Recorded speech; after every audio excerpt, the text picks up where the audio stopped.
Pak, pasca pendaftaran ini apa lagi yang akan dilakukan oleh Pak Miji sama Pak Didi?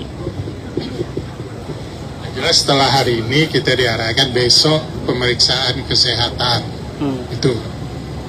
Gitu. Oke Pak, ini kan partai koalisi ini kan Pak cukup besar gitu. Apa yang membuat Bapak kok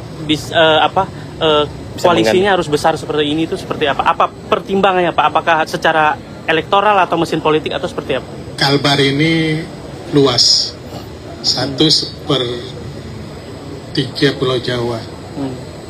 Bayangkan Kapuas Hulu itu Jawa Barat plus Banten masih luas Kapuas Hulu, sehingga perlu jaringan yang luas, ya, perlu orang-orang pengalaman yang banyak, dan itu ada di partai politik. Nah, sehingga ya, saya mengajak koalisi itu biar gemuk memang harus itu. Dan mereka juga punya kader-kader yang baik. Terutama nanti ketika kita membutuhkan saksi. Saksi itu mungkin sekitar 10-an ribu lebih kali. Dan yang itu ada di kader partai politik. Nah, kemudian yang bisa menyampaikan visi misi kita sampai ke akar rumput, itu juga yang sudah biasa kerja itu orang-orang partai politik. Itu pertimbangan-pertimbangan kami. Pak, untuk 5 tahun ke depan sendiri yang targetnya apa Pak? Untuk program-program sendiri Pak? Target saya yang pertama itu infrastruktur jalan. Kalau periode pertama kemarin saya bisa menambah dari 49,98% menjadi 80%, maka itu pun dalam masa ada COVID kan 2 tahun, sehingga anggaran banyak berkurang dan fokus pada penanganan COVID. Kalau saya dengan Pak Didi terpilih ke depan, saya yakin yang 20% ini akan tuntas. Infrastruktur jalan ya. Nah, sehingga ke depannya siapapun mimpin Kalbar ini, infrastruktur itu tinggal pemeliharaan. Pak, tadi jalan. Kemudian yang kedua pendidikan. IPM kita itu masih berkutat di urutan 29. Kenapa? Karena lamanya belajar itu yang baru 7,6 tahun. Karena tidak tersedia sarana prasarananya. Pontianak aja masih ada anak-anak SMP 400-an sampai 600 orang yang tidak bisa melanjutkan sekolah karena tidak ada sarana prasarananya. Ya. Nah, itu yang harus kita penuhi, ya. Kemudian skill investasi insya Allah besar, tapi kita harus menyediakan tenaga kerja yang punya skill yang baik, ya, sehingga balai latihan kerja itu harus di-upgrade sesuai dengan kebutuhan ya investasi yang ada di Kalimantan Barat. Itu SMK, namanya SMK tapi nggak memadai karena nggak ada labnya, nggak ada tempat prakteknya dan sebagainya. Itu yang akan kita benahi. Tata kelola pemerintahan saya rasa kalau untuk Provinsi Kalimantan Barat sudah lebih baik dari daerah-daerah lain di Indonesia, ya. Dan itu bisa dilihat dari tolak ukur atau penilaian variabel penilaian sudah sangat bagus, ya. Nah, tolak ukurnya gampang, MCP KPK aja.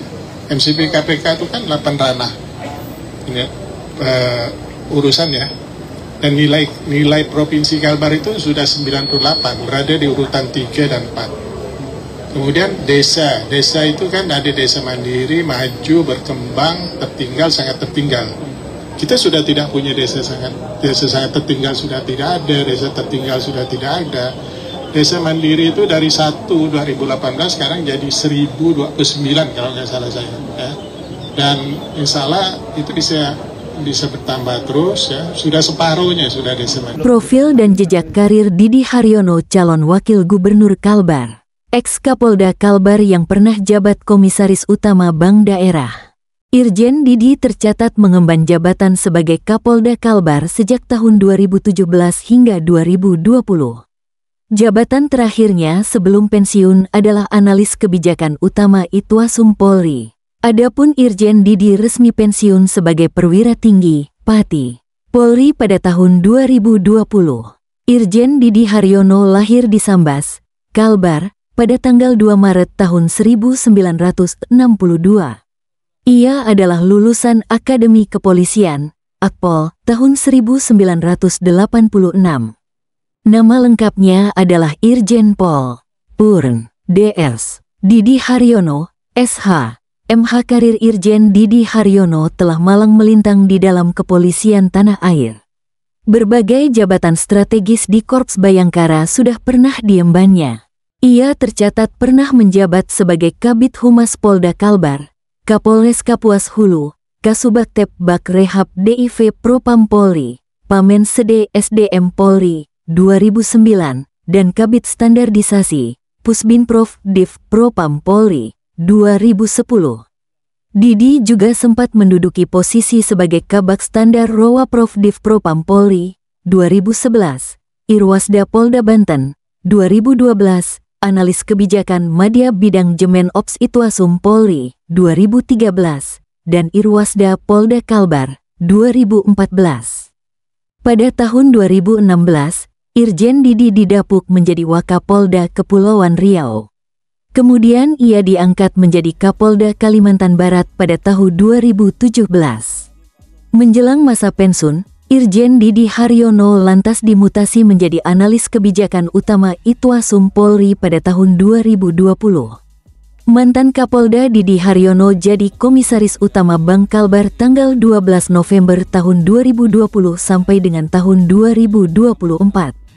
Salah satunya terkait pemberhentian Didi Haryono dari jabatan Komisaris Utama, Komut, Bank Kalbar. Hal ini menyusul majunya mantan Kapolda Kalbar itu sebagai bakal calon wakil gubernur, mendampingi Sutarmiji pada pemilihan kepala daerah, Pilkada Kalbar 2024, serta masuknya Didi menjadi anggota atau kader Partai Golongan Karya, Golkar.